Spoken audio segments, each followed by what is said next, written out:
Hello everyone, welcome back to another video. I apologise it's taken like 6 weeks to make this. It's been busy and these videos take a ton of effort to make. So yeah, like and subscribe.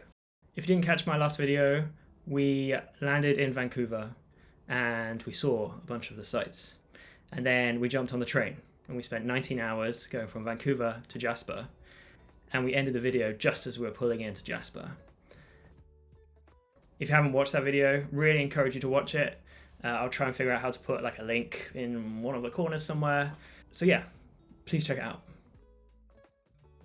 Jasper is a town of around 4,000 or 5,000 people. It's around 847 kilometers away from Vancouver, and it's still 3,500 kilometers away from Toronto. The closest large population center is Edmonton, which is still like 4 hours away if you drive and 6 hours away on the train. And it lies at the heart of the Canadian Rockies, acting as the entrance to the Jasper National Park and the Icefield Parkway. It's been on this site since 1813, when it was an isolated trading post. The railway came to the area in 1885. Interestingly, that wasn't the main route. That was further south in Kicking Horse Pass to limit American expansion. It wasn't until 1911 when two rival train companies set up shop here, building stations 700 meters apart. But their fortunes were short-lived. They both went bankrupt in 1918 and 1919. Today, Jasper is a hub for the CN Freight Railway, and it only sees like 1 or 2 passenger trains a day. It's very quiet. But recently, Jasper made the news for all the wrong reasons. On the 22nd of January 2024, a fire started with lightning. By 8 p.m. that evening, an evacuation order is issued, and by 10 p.m. the evacuation order was extended to the entire national park, including the town of Jasper. Within 48 hours, the fire had reached the town. The fire expanded really quickly, driven by extreme weather conditions and record dry vegetation, the driest levels since 1962. The park had been under extreme fire danger for the past 12 days and had seen a number of fires that they'd put out.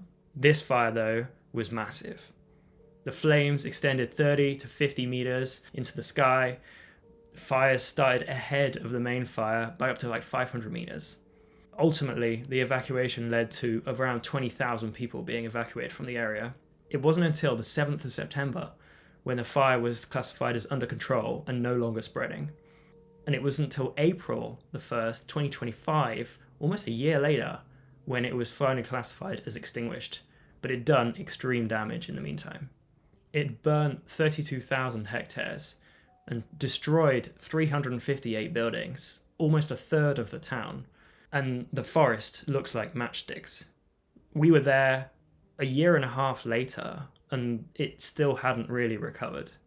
There's a massive reconstruction effort, and you can really see that if you go to Jasper. A lot of construction everywhere, but also still a lot of destruction. The cleanup has been slow. Land needed to be cleared, pollutions and toxins removed, which took longer than expected, and there were issues with planning and legislation. They have made major strides, but it's still ongoing. In the meantime, people have been displaced. Some are living in nearby Edmonton or Banff or Lake Louise, but many are living in temporary accommodation in trailer parks scattered all around the town. This fire is the second most expensive event in Canadian history, with insured damage of approximately $1.23 billion. So we arrive in Jasper around about lunchtime. We're about an hour and a half late. The train stops here for around about an hour for a crew change. They also refuel, and then they clean the windows on the observation car. Many people get out and stretch their legs. This is the first major stop for several hours. Unlike many stations on the route, the station is in the middle of the town, so there's things to see. But it doesn't see much traffic. There's like 1 or 2 trains a day. Maybe it's busier in the summer. It has the Canadian that goes in both directions. There's also the train to Prince Rupert. And then in the summer, there's the Rocky Mountaineer, which we spoke about in the last video. So Jasper is really the start of our trip. We plan to hire a car from here and then explore the Rockies and then come back and get back on the train. There's only 3 options for car hire, none of them with spectacular ratings. There's National, Budget, and Avis. And historically I had problems with Avis. One time they refused to give me a car. So I'm less keen to go back to those guys. But having a car is really important for our trip. If this bit goes wrong, then we can't get down to Lake Louise or Banff. Yeah, it's the winter, so there is no public transport. It's really important that this bit goes well. And it was the bit I was most worried about. When booking this trip, I did a bunch of research, and there were multiple warnings about how serious it is to travel in the winter. It feels like there's a lot of things out there to kill you. If it's not the weather, with the snow, the ice, and the cold, it's the wildlife. There's like bears and various other animals. And if it's not those, then it's the environment. Avalanches, rock falls, bad road conditions, icy water, mountains that prevent your phone signal. It's all there. Traveling in the winter is serious business. And this is why having the right car with proper snow tires, which are a requirement, is really important. When I booked the car, snow tires weren't an option. And I did reach out to National asking if they were an option, and they couldn't give me a definitive answer. So I was really concerned that when we got to the car, they'd be like, nah, sorry, David, no snow tires for you. And that would really ruin our plans. As it turned out, we had this massive 8-seater SUV. There's only 2 of us. We really don't need that much space. But I wanted something slightly bigger with 4-wheel drive, just to give me a little bit more confidence. And most importantly, it had snow tires. So I'm less likely to die. So we're actually staying a little bit out of town. I decided to book us into the very scenic Pyramid Lake Lodge, named after the lake that surrounds it. On the day we arrived, we actually had to wait before we could check in. Our room wasn't ready. And so we drove around the corner to see the lake. It's very scenic there. There's a little bridge, lots of trees. It was raining, which wasn't ideal. It was very quiet, which was also nice. Not many people. That's great. It was good to get a rough idea of the area, and I would return the next day at sunrise when the conditions were better. And I took a bunch of photos that I'm actually really proud of. You can see that the water is flat and glassy. It's really quiet and still. And there are so many nice scenic spots with interesting foreground and then the mountains in the background.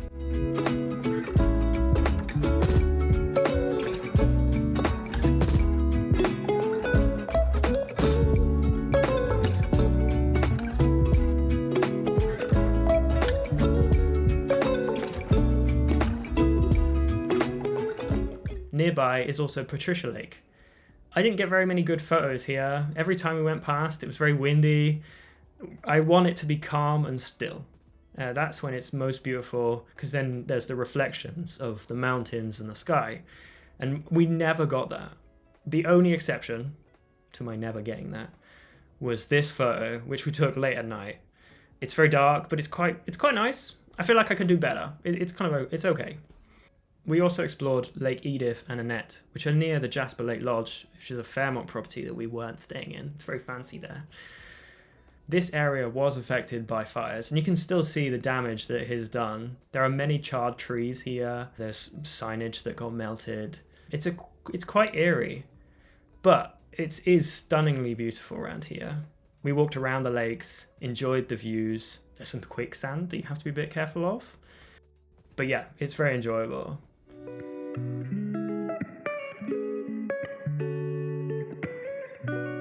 So for me, the standout moment of our time in Jasper was my trip to Maligne Lake, which has a hard spelling. I want to say Maligne. It's at the end of a very long and winding road, and actually I wasn't planning on going that far. It's about 30 kilometers between where we were staying and Medicine Lake, which was the plan for sunrise that morning. The route to Medicine Lake starts at the hotel. It passes Pyramid Lake and Patricia Lake, goes through Jasper, down a long and windy road, and passes Maligne Canyon. Maligne Canyon was really heavily affected by the 2024 wildfire, with a lot of the infrastructure being destroyed. The area is littered with dead trees, which look like blackened matchsticks, and you still cannot visit. But we continue on down this very remote and winding road, flanked either side by trees. This road doesn't exactly have a rosy history. During World War I, Canada classified Ukrainian, German, and Austro-Hungarians as enemy aliens and rounded them up and put them in internment camps, even though many of them have lived in Canada for years. Jasper had its own internment camp between February and August 1916, and the prisoners built the road to Maligne Lake. They were paid nothing for dangerous labour and worked in terrible conditions. This is one of 24 internment camps across Canada, and it's part of Canada's most shameful historical chapters. So the original plan was to see sunrise at Medicine Lake. I'd done some research, and Google suggested that there would be a full lake, which hopefully would be flat. There was mountains and trees surrounding it, and you could get a nice photo. It was going in the right direction for sunrise. Things should have been perfect. But unbeknownst to David, the lake empties into underground caverns. It's built on top of limestone karst geology, which means it has lots of holes and caves and pores, and the water flows out through those back to Maligne Canyon. I didn't know this. And when I got there for sunrise, I was met with this. It was an empty lake, lots of jagged rocks and dead trees from a previous wildfire. It wasn't the sunrise photo that I really wanted. What I should have known is more about that underlying karst geology. If I'd have known that the lake drains apparently 24,000 litres per second, which is faster than Maligne Lake can replace it, so hence it drains. The lake itself is named Medicine Lake because Indigenous people considered its disappearance magical and spiritual. As I mentioned, there's also evidence of wildfire. There's lots of burnt trees around here, but you can also see dieback due to beetles. When the trees are attacked, they slowly die from the top, and the top parts go brown. And you can really see that in this photo.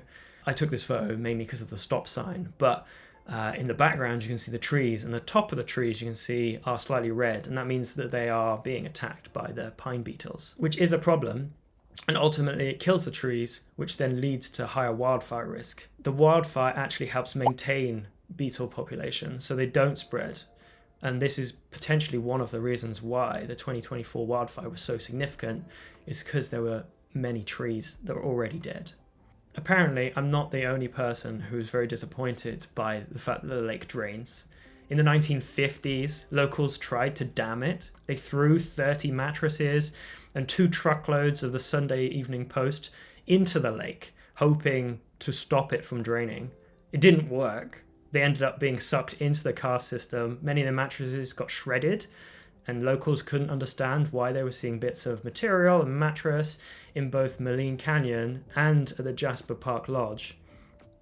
At this point, Parks Canada told them that they were polluting the environment and they needed to remove them, which was no easy feat. It's a lot easier to throw mattresses into the lake than dragging them out.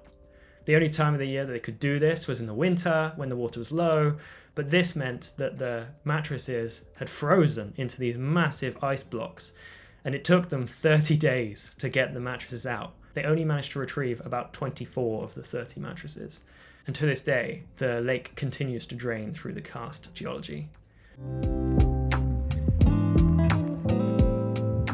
So I had a decision to make. Would I give up? Turn around, go home? It was a bad job. I should have known about the lake draining. Or would I continue and go to Maligne Lake and see if there was anything there? The drive is another 23 kilometers. It's not exactly around the corner.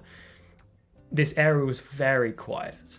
I think I saw 3 cars within 2 hours. There were multiple avalanche risks along the road, and it's one road in and one road out. So if anything happened, if there was an avalanche, if the car broke down, if I fell off the road because the condition was very snowy and icy, then I'm on my own. I also couldn't phone for help. There was no phone signal for the entire trip. For better or for worse, I decided to continue. In hindsight, I'm really glad I did. But at the time, yeah, it could have gone either way. I arrived to Maligne Lake, and it was stunningly beautiful.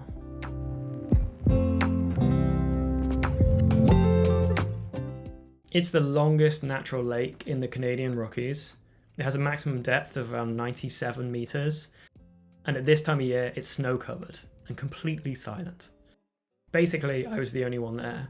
Most people wouldn't get up at 6 o'clock in the morning for sunrise, drive 50 plus kilometers down a windy road to check out Maligne Lake.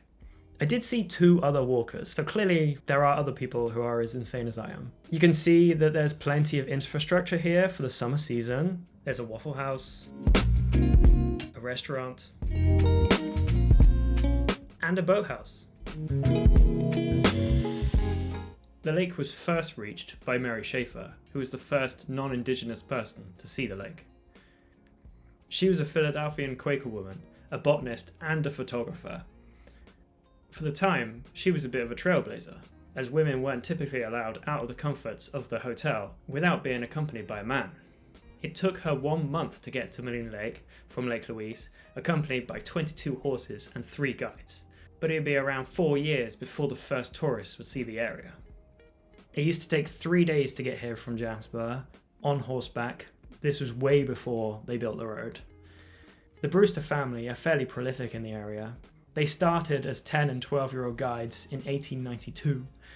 In the 1920s, Colonel Fred Brewster built the first chalet, taking it from a remote lake to a place where you could actually stay. In 1928, Curly Phillips built the boathouse, which still exists, but he died 10 years later in an avalanche. And today, 130 years later, the family business still runs the boats and the blue tour buses that you see everywhere. They even run the hotels that we stayed at in Jasper and Banff. Most people come to the lake for the boat to Spirit Island.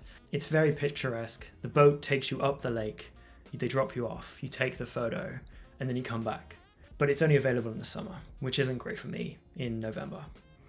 I'm so glad I got up that morning. It was stunningly beautiful, and I didn't die, which is a major plus. And I made it back to Jasper in one piece. This is probably a really good place to stop, having completed our adventures in Jasper. In the next video, we head down the Icefields Parkway, which is really exciting. Thank you so much for watching this video. Don't forget to do all the good YouTuber stuff and like and subscribe. And I will see you in the next one. Thanks. Bye. Welcome back to video number 2, and I need to not rub my legs because I do that a lot. How do I not rub my legs? Put your hands together. We ended that video just as we're pulling into Jasper. Why can I not talk?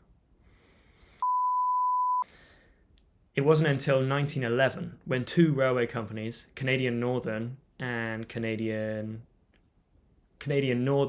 North Trunk Pacific, and Grand Trunk, fuck, that's hard to say.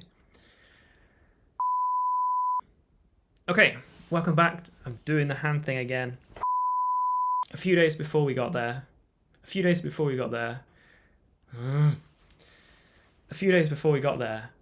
oh my god, come on, David. She was a Philadelphian Quaker woman, a botanist and a photographer, an all-round badass. All-round badass.